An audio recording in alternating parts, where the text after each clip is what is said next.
A warm welcome to Diski Talk with Luyolo. If you're tuning in for the very first time, I do ask that you please subscribe and hit that notification bell. If you've been a part of this journey, I hope you thoroughly enjoy this episode. So, on today's episode, I discuss all things Dstv Premiership action as I have a pre-match analysis of Kaizer Chiefs versus Supersport United.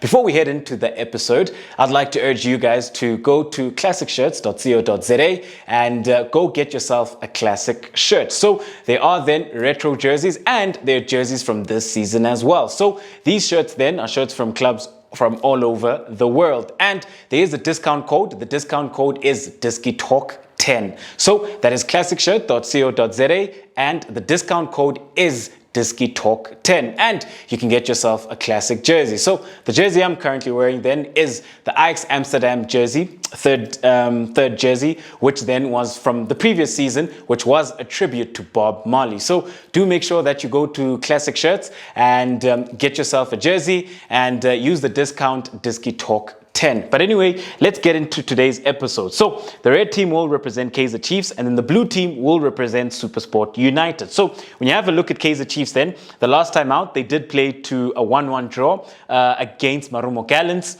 in Rustenburg. And then with Supersport United, the last time out they did win 2-1 against Maritzburg United away from home. So when you do have a look at this Kaizer Chiefs side, this is a side that is currently struggling with regards to their form and their performances as well. They've really struggled then to create chances consistently, and they've really struggled then to convert chances up front. So when you do have a look then at the players who start. So in goals, I have started with Kune, and then at left back, we do know that Swiso Hlanti has returned after a lengthy spell, and I would say that Hlanti has been doing quite well for this Kaizer Chiefs side, and he has put up some really good performances. And then as the left-sided centre-back, you do then have Zita Machege, and then as the right-sided centre-back, you do have Njabulo Ngobo. At right-back, you do then have Solomons. So when you do then move on then right along and have a look at the midfield, so this Kaizer Chiefs side have been playing a 4-3-3. In midfield, you do have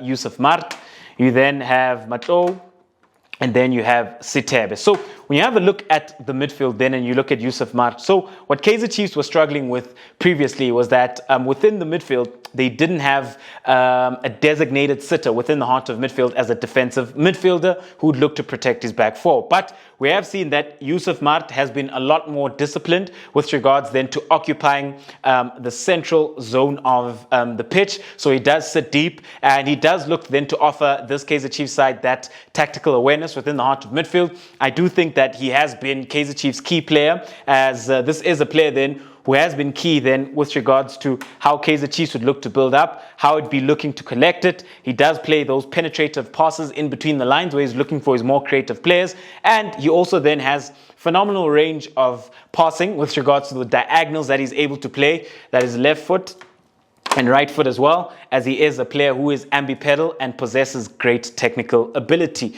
So that is Yusuf Mart who would sit there. And then when you do then move along, like I did mention, you have Matlo, you'd have Sitebe there as well. And then when you do have a look at up front, so up front, when you do have a look at this Kaizer Chiefs side, they've really struggled, and they have tried various combinations and various players, but they continue to struggle on that front with regards to creating chances consistently. And that would also stem them from the types of players then they would have from the midfield, as when you have Matlo and you have Sitebe, they are not playmakers. So they are not players then who are able then to fashion chances consistently, take the ball then within that pocket of space and be able then to play those penetrative passes. Yes, Matlo played a very beautiful pass against Maritzburg, also played one against Marumo Gallants where he did play for Sikhota, but with Matlo then he doesn't do that consistently and he doesn't break into the final third enough time. So Kaizer Chiefs have lacked a lot of creativity then within this area. I would say that within the heart of midfield,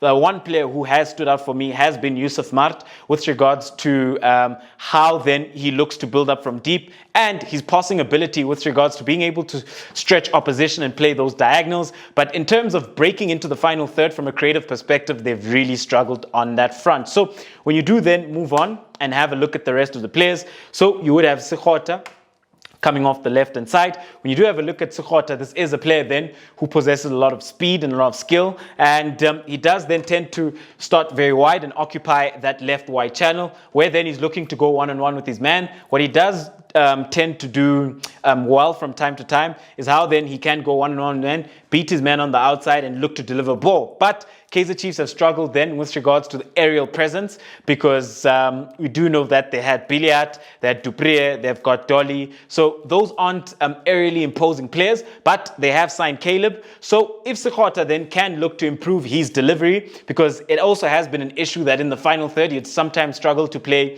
the adequate final ball, then he could be looking to beat his man and play that cross for a Caleb who is then positioned adequately within the box. So that is Sekgotha then, who does start off the left-hand side. And then you've got Keegan Dolly, who does look to start wide on the right-hand side. He does tend to drift in and occupy that right-sided half space, where then he does offer this Kaizer Chiefs side that positional superiority with regards to how he's looking to take the ball in between the lines. And then up front, when you do have a look at it then, you do have Dupree, who started there the last time. But like I mentioned, you also have Caleb. You also then have Kama Billiat as well. So when you do have a look at this Kaizer Chiefs side, they do have a couple of options with regards to their forward line. It's just that they've struggled with how then they're looking to combine and have those identical patterns of play, where then they are looking then to break into the final third, create chances, and finish them off as well. So when you do then have a look then at how the offensive scheme would look like. So a lot of the times with the offensive scheme, what you would see then is pretty much that shape, which then becomes a 3-2-5, or it can be a 3-3-4, where then ball side fullback in Hlanti offering the width. He would have the ball in that left wide channel. Then you'd have Solomons looking to tuck in. So when you do see this picture, at times you do see wide rotations being instituted between Hlanti and with Sekgotha as well. And you'd also see those wide overloads. And sometimes you'd have Matlo sort of drifting into that channel, where then you have that wide overload, and you would have then those rotations as well. So on the right-hand side, what would it look like? So you just have Hlanti looking to tuck in, and then you'd have Solomons there. But because they play with the three-man midfield, sometimes what it does allow them to do is that it does allow them to push both fullbacks high, and then you'd have sort of the two number 8s in those two half spaces sort of tucked in. And then what you would see then is a 2-3-5 offensive scheme with the 5 across. And then what you would see then is a rest defense of 5 players which are behind the ball. So if they do lose the ball, then they've got the 5 players behind the ball, then looking to ensure that they can stop then those offensive transitions and those counter-attacks as well, which will be key then, especially considering the type of players that Supersport have, because they've got very, very quick players who can be then a threat on the counter-attack. So that is Kaizer Chiefs with regards to how they'd look to go about things. And when you do have a look at this Kaizer Chiefs side, my criticism of them is that they, from time to time, they have had spells where they'd keep the ball and they'd have good spells of possession, but they struggle then to penetrate and break into the final third and break into the box, where then they can create clear-cut chances and finish off those chances. So with Kaizer Chiefs, they have kept more ball possession in most of the games they've played, but they can't make use of that ball possession. So sort of becomes pointless then, and it becomes then a passing exercise where the ball is just going sideways. They do sometimes look to play one of the creative players, but they can't turn the opposition defense and they can't create chances consistently. So creativity has been an issue for this Kaizer Chiefs side, and there aren't any identical patterns of play with regards to how they're looking to penetrate and break down opposition. So opposition have allowed them to have the ball, and they just ensure that they play in front of them, and they really struggle then to break into the final third. But when you do have a look at some of the options, like I mentioned, you've got Caleb, you've got Dupree, you've got Billiat, you know, those are the 3 then that can always look to come in and start alongside a Sekgotha, start alongside a Keegan Dolly. And within the heart of midfield, you also do have Nkosimpile Ngcobo, who can always look to come in and add that creativity as well. So you also do have Sabelo Khatebe as well. So there are a couple of options that Kaizer Chiefs do have that can look to give them that creativity and can look then to score those goals. Otherwise, Kaizer Chiefs have really been struggling. So Kaizer Chiefs also do look to press. So what would that look like? So when Kaizer Chiefs do look to press, what you would see is that they would press in a very narrow 4-3-3. So that is what Kaizer Chiefs would look to press like. So let's say the ball is there.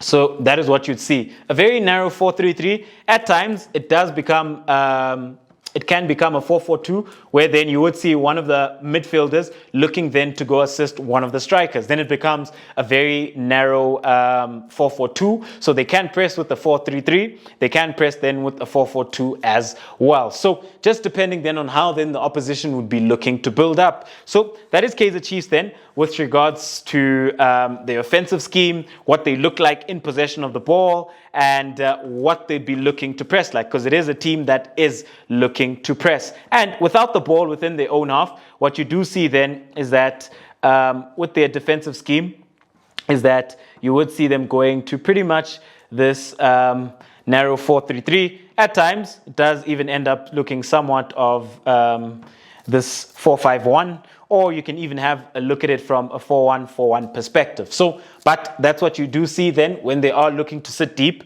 and they sit deep in a low block or in a mid block. But with Kaizer Chiefs, they mostly look then to have possession and look then to dominate proceedings. So when you do then move on then right along and have a look at Supersport. So when you look at Supersport then, this is a side under Gavin Hunt that has been doing well within the past couple of games, as they have been able then to start picking up wins consecutively. They're scoring goals, they're creating a lot of chances, and tactically, they also looked very organized. So tactically, they're more organized than Kaizer Chiefs, I would say, as defensively, they're also very solid. And they ensure then that they are able to clear their lines, which is something Kaizer Chiefs have struggled with, because the goals that Kaizer Chiefs have been conceding do come then from their own defensive mistakes and lack of tactical and defensive organization. But with Supersport then, they're quite organized in that regard. So with Supersport, you do know that they do tend to sit in deep defensive blocks, so either in a low block or mid block,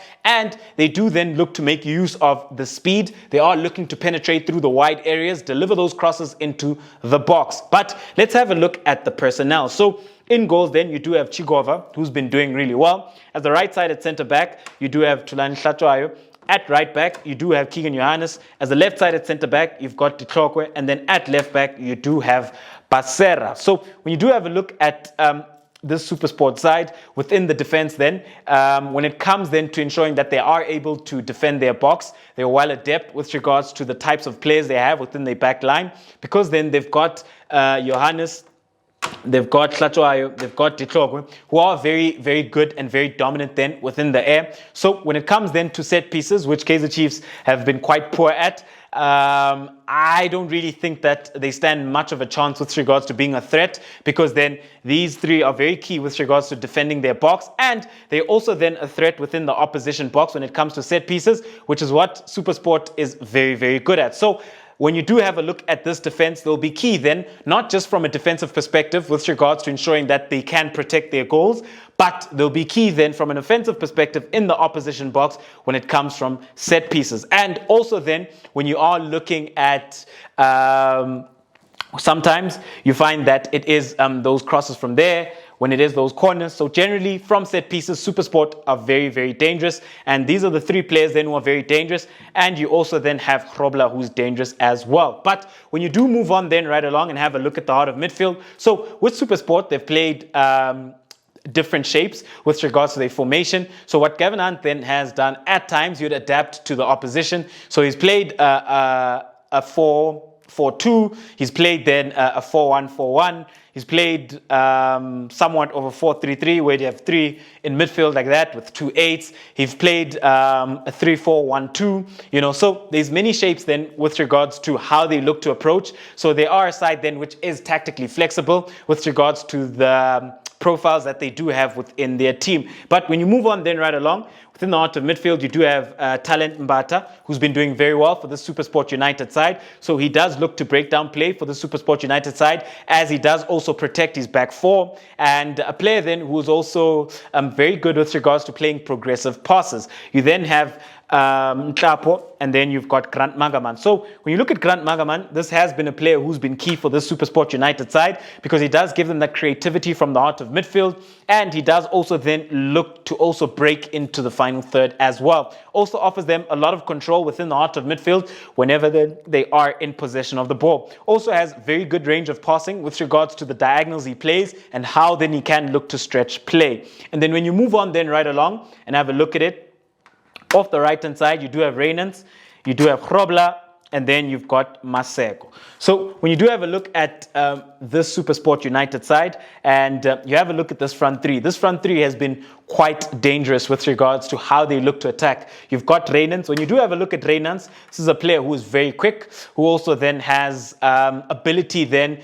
to beat his man one-on-one and arrive into those positions and then be able to either cut the ball back or play crosses into the box. And he also does then arrive into the box, as he does tend to have moments where then he is able to finish off very well. So when you do have a look at Reynans, he will be quite key then coming up into this encounter with regards to his speed and testing Klanti. So this is a player then who can offer you that creativity with regards to his crosses, how he's able to beat his man one-on-one and then deliver that ball, and he does offer you those goals as well. On the left-hand side, you do have Maseko. Maseko is also a young, very exciting, very quick and very skillful with regards then to how then he does look to operate within the left-wide channel. He does also at times occupy that inside forward role. Same with Reynans as well. And he's also a one then who does offer you creativity, speed, penetration, and he's got 2 goals as well to his name. So when you do have a look at this front three for Supersport United,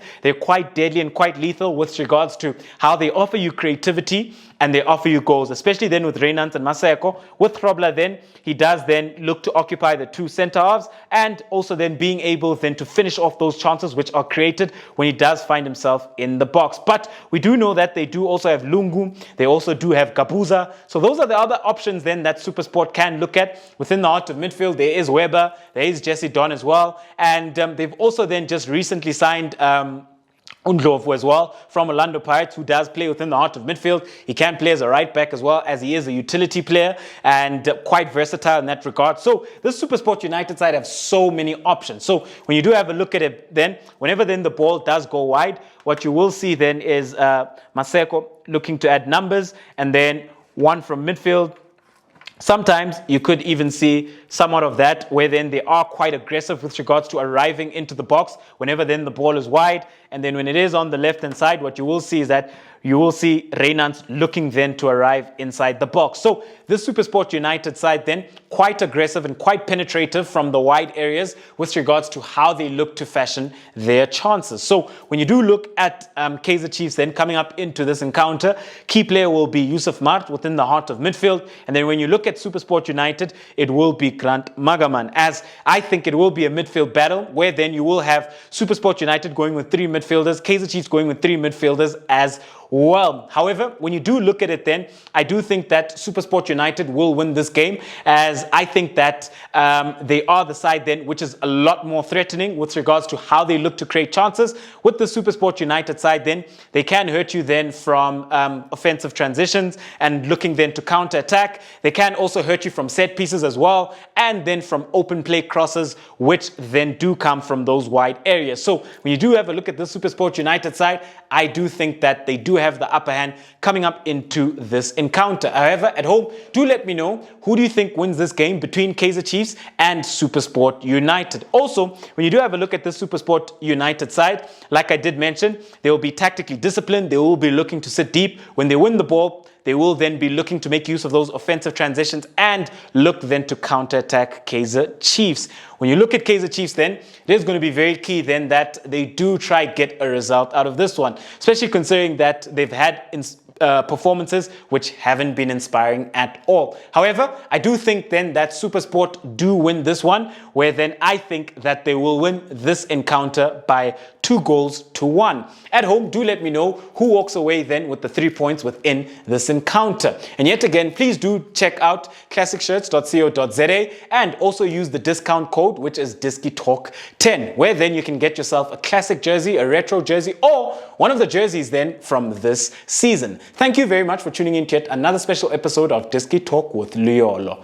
Signing out.